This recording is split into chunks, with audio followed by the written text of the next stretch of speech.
guide you on how to create and use the custom profile feature in our suite for Google Shopping Feed application.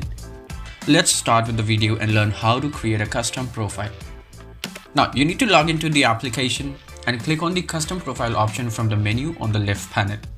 On the top right corner, click on create profile. Here you need to give a name to your profile. For example, we are naming it custom profile, and then click on save and next. Here you will find basic configuration fields that you will need to fill in. As you can see, the vendor is targeting the US country under the default setting, but now he wants to target India. So they will be selecting India for this concern. Now the content language is English and the currency would be in Indian rupees. The fields under the included destination are the programs that you have enabled in your Merchant Center account. Now let's say we want to use free listing and shopping ads. So we will be selecting these options here.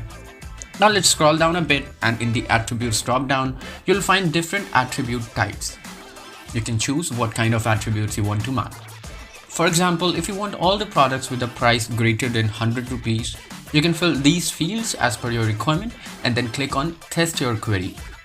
Testing the query means it will fetch or filter all the items which are having a price greater than 100 rupees. Now you can see there is a total of 12 products selected under this query. Similarly, if you want to filter out the products based on the collection, you can select collections from the drop-down menu under attributes and select equals under operator, and in filter value, choose the name of the product collection which are there in your Shopify store. For now, let's stick to the price option for the products having a price greater than 100 and scroll down below. Select the age group you are targeting, select the gender. After this, you'll find some optional features. Fill in the product configuration fields if you want to enable promotion programs. Under inventory configuration, choose whether you want your inventory to be a fixed inventory or a threshold inventory. Also, if you hover over this eye icon, you'll see the information about what it does and what the particular feature means. Then the Google category feature is when you want to give your product a particular category. These options are all optional and you may skip these. Click on save and next. Now here comes the part of attribute mapping. Under the attributes mapping, you will see there are multiple attributes. You can map these as per your business requirement. For example, the first one is condition. Here we are using new, but you can also choose refurbished or used depending on whatever is the condition of your product. Then in the additional image link, you need to map it from the additional images. Availability date, cost of goods sold, sale price.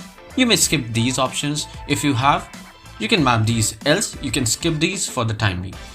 Now brand, you can map with vendor, you can map GTIN with barcode, MPN, you can map with SKU.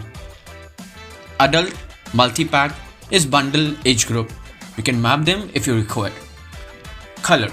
You can map it with color if you have one, but if you don't see the option color in the drop-down, you may skip this. This means your product in the Shopify store doesn't have any color attribute.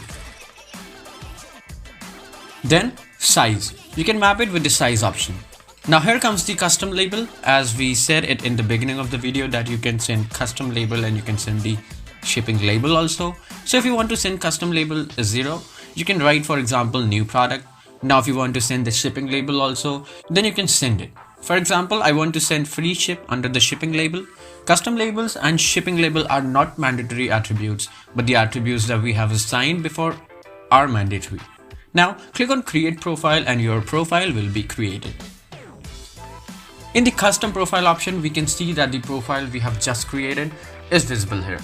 You may also get the count of the product for which we have tested the query. This is the count of the product, which is 12. Now you need to upload this custom profile. So for uploading this custom profile, go to the manage product section, click on import or upload. Choose the first option here, which is to upload products from the app to Google. Now you can choose the custom profile and click on upload products. So that's how you can create a custom profile and use it. Thank you for watching the video and stay connected with SET Commerce for more such informative videos. Have a great day.